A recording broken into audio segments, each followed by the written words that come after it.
Hello students, vectors का हमने introduction पढ़ लिया था। आज हम पढ़ेंगे वेक्टर एडिशन।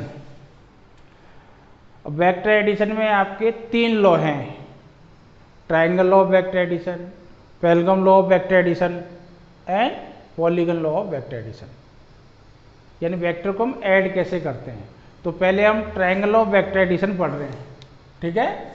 ट्रायंगल, ये वेक्टर एडिशन में मैं क्या पढ़ रहा है, इसको मैं रब कर रहा हूं। Triangle law of vector addition, इससे जो वेक्टर्स क्या है तो ध्यान है ना आपको, इससे पहले वाली क्लास में हो गया। वेक्टर वो फिजिकल क्वांटिटी होती है जिनको कंप्लीटली डिस्क्राइब करने के लिए यस मैग्नीट्यूड और डायरेक्शन दोनों की रिक्वायरमेंट होती है। तो हम पढ़ रहे हैं सबसे पहले triangle law of vector addition. Triangle law of vector addition. अब देखो ट्रायंगल लॉ क्या है।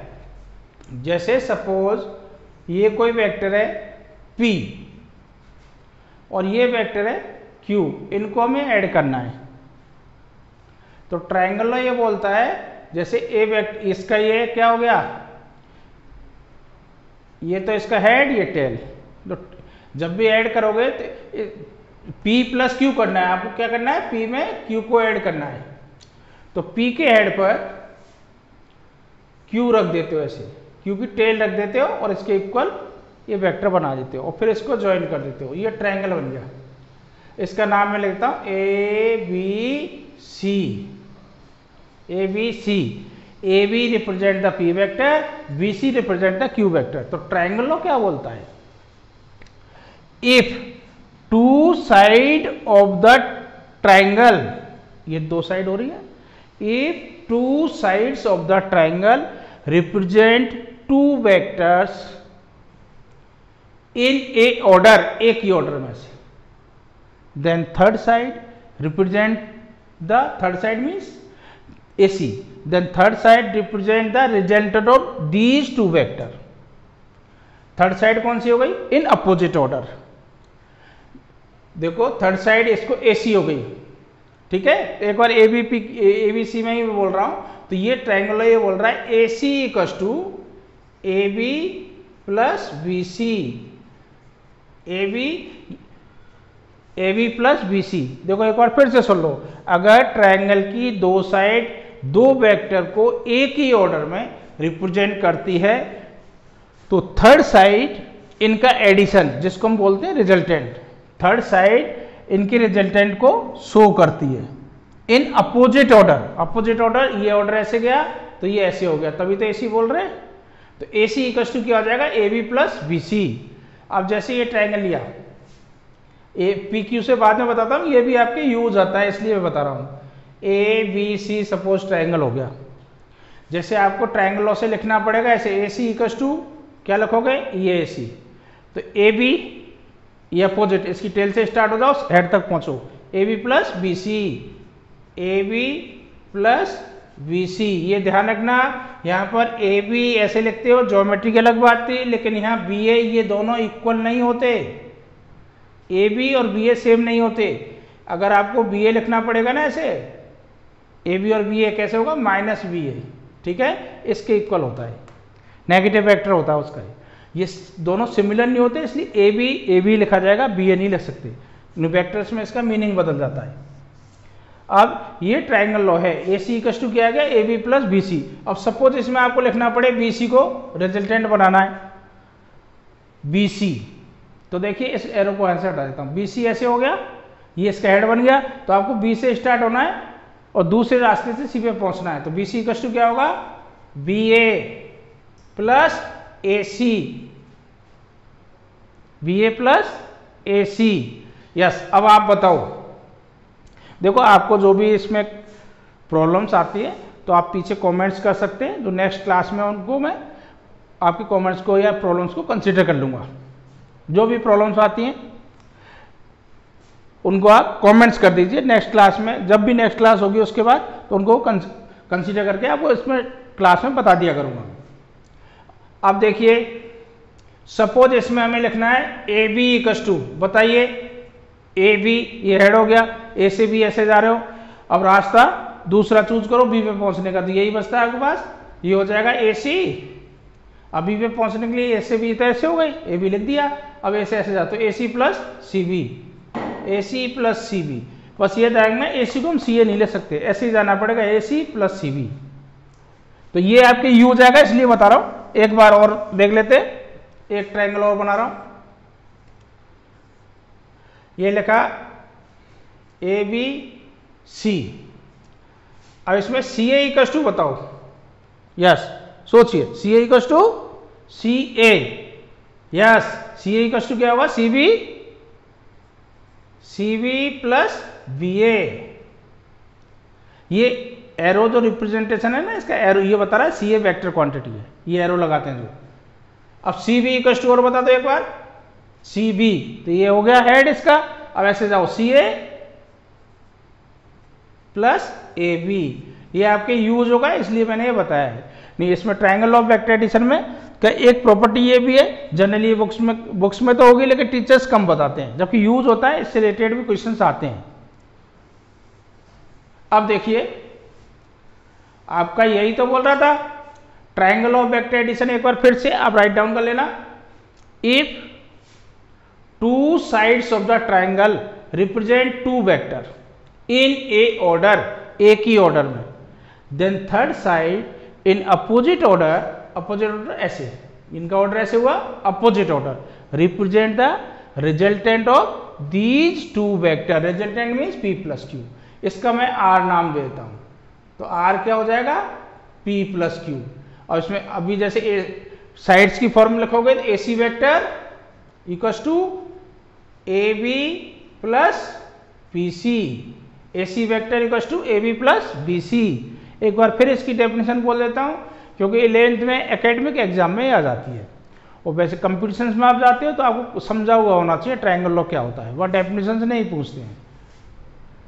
Triangle law, triangle of vector addition, according to triangle of vector addition, if two sides of the triangle represent two vectors in a order, एक ही order में, then third side in opposite order represent the resultant of these two vector।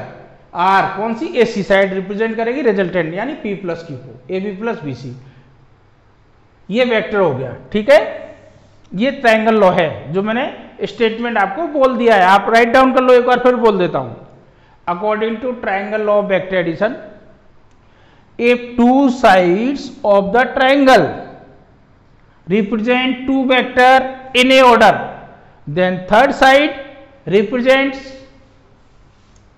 The resultant of these two vectors in opposite order. अब इसका देखो, ये vector हो गया are, तो आर का हमें मैग्नीट्यूड तो निकालना पड़ेगा ना, वेक्टर है ये, और डायरेक्शन भी निकालना पड़ेगा। अब आर का मैग्नीट्यूड मीन्स इसकी लेंथ हो जाएगी एसी की, और डायरेक्शन ये एसी की दे ही रहा है, ये डायरेक्शन हो गई। तो इसको हमने प्रोड्यूस्ड किया, लिख दोगे ए बी प्रोड्यूस्ड, और क्यू को मैं यहाँ लिख देता हूँ, और सी से ये परपेंडिकुलर ड्रॉ कर दिया है। इसका नाम आपकी मर्जी है, कुछ भी लिख देना, मैंने लिख दिया एन। मैंने क्या लिख दिया, एन। ये एंगल सपोज थीटा है, तो angle between P and Q theta हो गया। यहां एंगल बिटवीन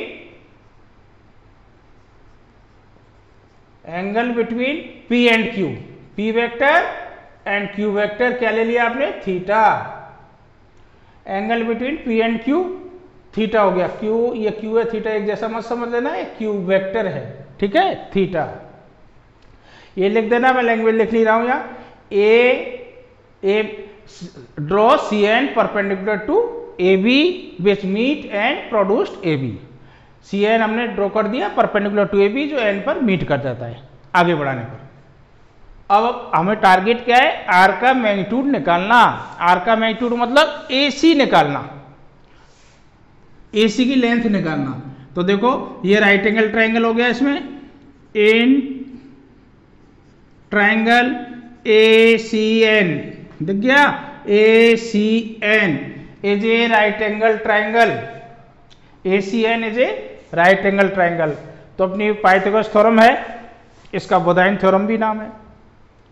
तो वुदायन इंडियन साइंटिस्ट थे, मैथमेटिशियन थे, जो पाइथागोरस से पहले ही इसको दे गए थे थ्योरम को, लेकिन हम इसको पाइथागोरस थ्योरम के नाम से पढ़ते हैं।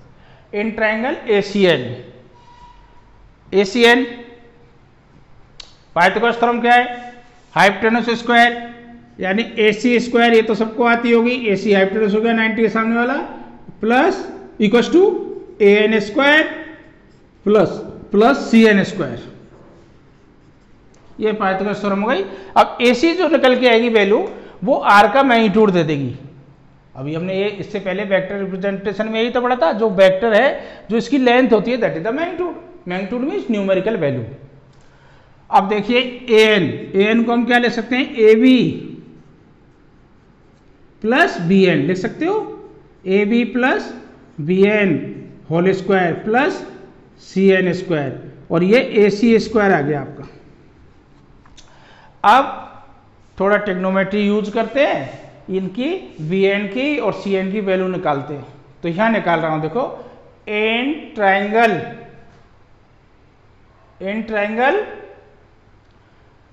CBN,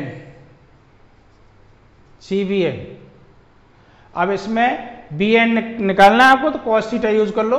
cos थीटा बताओ क्या आएगा पंडित बद्री प्रसाद से?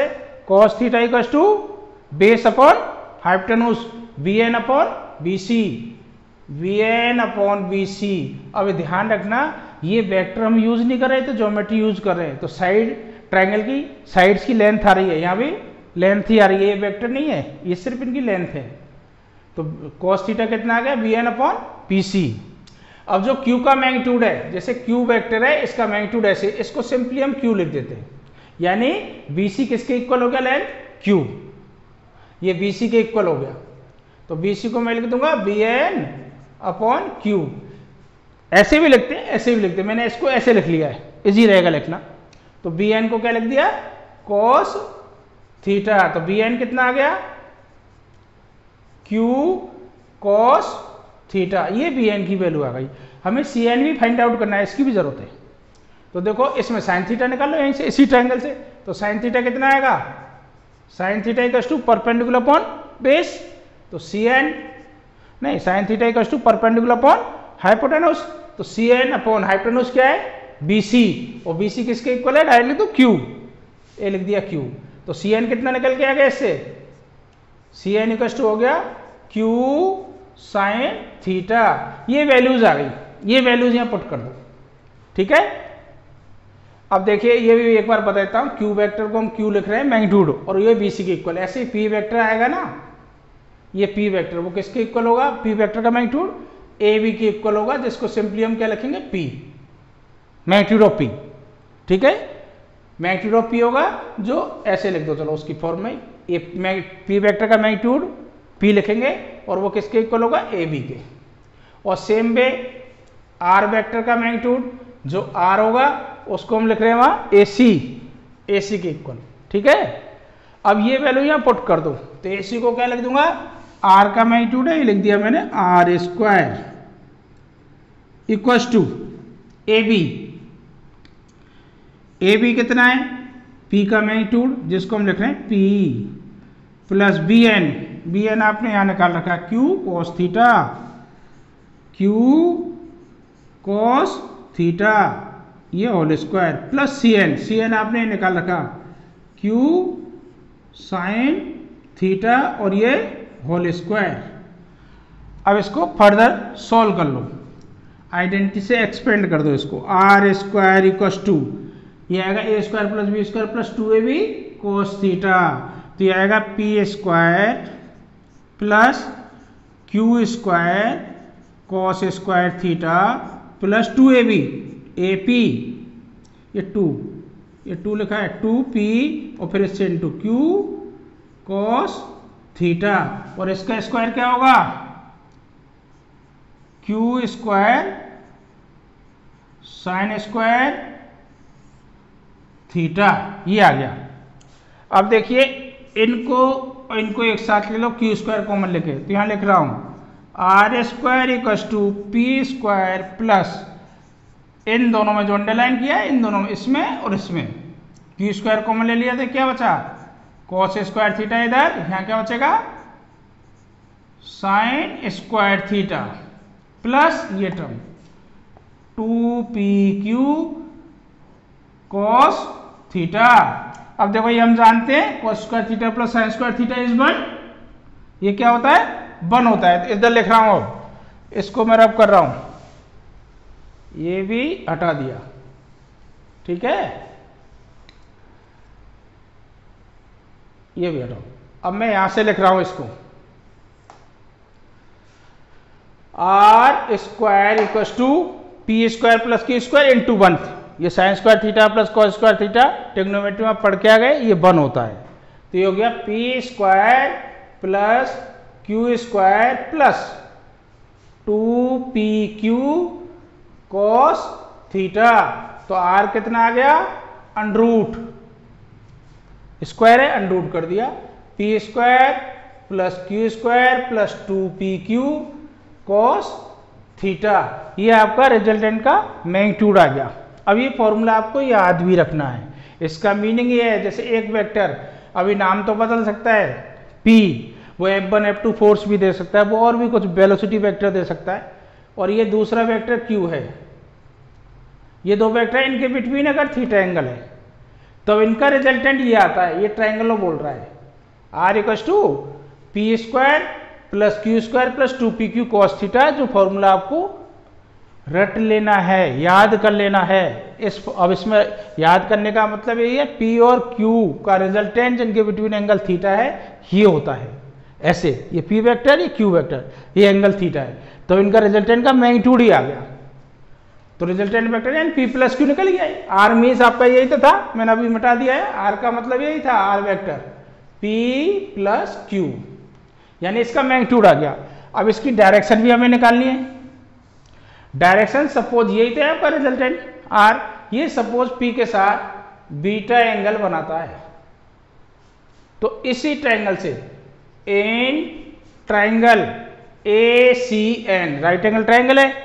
अभी बीटा tan बीटा निकाल लो, यहां से tan बीटा, ये बीटा इसका डायरेक्शन दे रहा है, tan बीटा क्या आएगा perpendicular upon base CN upon AN। CN ये परपेंडिकुलर हो गया, ये ट्रायंगल लिया है, राइट एंगल ट्रायंगल यही है इसमें, ठीक है बड़े वाला, और ये AN को क्या ले सकते हो आप CN अपॉन AN को लिखोगे AB प्लस बोलो यस BN। तो ये tan beta equals to CN की वैल्यू क्या थी, ये बता चुका हूं, Q साइन थीटा, ट्रिग्नोमेट्री से निकाली दीजिए। CN था Q साइन थीटा, AB कितना है P का मैग्नीट्यूड जिसको हम लिख रहे हैं P प्लस BN क्या था Q कॉस थीटा। ये इसकी डायरेक्शन आ गई, यानी ये ध्यान रखना जो रिजल्टेंट P के साथ एंगल बना रहा है बीटा, R का P के साथ एंगल है, ये P आ रहा है, अगर Q के साथ होगा तो फिर ये आपस में इंटरचेंज हो जाएंगे। P के साथ एंगल है तो बीटा इक्वल्स टू, जैसे एंगल ही निकालना है आपको तो tan इनवर्स ये जो भी है Q sine theta upon P plus Q cos theta. ये आपका triangle law of vector addition का रिजल्टेंट का मैग्नीट्यूड आ चुका है। ये तो आपका मैग्नीट्यूड और ये इसकी डायरेक्शन। बस ये ध्यान रखना है इस फॉर्मूले में जो डायरेक्शन आ रही है रिजल्टेंट बीटा के साथ एंगल बना रहा है। जब आप क्वेश्चन सोल्व करोगे ना तो आप अपनी मर्जी से P और Q लोगे, जिसको P ले लोगे उसके साथ एंगल है, यहाँ लिखोगे उस वेक्टर के साथ ये बीटा एंगल। ये ध्यान रखना क्वेश्चन सोल्व करते वक्त। तो ये अब इसके केसेज भी है, तो केसेज एक साथ बता दूंगा। इसी तरह से इसका लॉ है, ट्रायंगल लॉ की जगह आएगा पेलगम लॉ ऑफ वेक्टर एडिशन। वही फॉर्मूले सेम फॉर्मूले ये निकल के आएंगे, लेकिन अपने सिलेबस में उसको एक बार पढ़ेंगे, फिर दोनों के कंबाइंड केस पढ़ लेंगे। फॉर्मूले एक जैसे ही है, यानी ट्रायंगल लॉ उसमें इंक्लूड है पेलगम लॉ में। तो जनरली हायर क्लासेज में हम पेलगम लॉ ही बेस बना के और आगे करते रहते हैं। दोनों का फॉर्मूले यही उसका निकल के आएंगे दोनों फॉर्मूले। तो ये आपका ट्रायंगल ऑफ वेक्टर एडिशन था, यानी कहने का मीनिंग दो वेक्टर को हम ऐड करते हैं तो उनका रिजल्टेंट कैसे निकलता है वो बता रहा है। ये तो बता रहा है मैग्नीट्यूड और ये बता रहा है डायरेक्शन। या तो ये फॉर्मूला याद रख लो, तो tan इनवर्स तो इधर गया तो इसका एंगल निकल गया है। तो ये आपको याद रखना है, फॉर्मूले याद रखने, इस पे बेस्ड क्वेश्चंस आते हैं। डेरिवेशन में ज़्यादा कुछ नहीं है, ज्योमेट्री थी, आपने राइट एंगल ट्रायंगल लिया, साइन थीटा कॉस थीटा की वैल्यू निकाली और पुट कर दिया है पाइथागोरस थ्योरम में। ठीक है, इजी है, इजी इस पे क्वेश्चंस बनते हैं।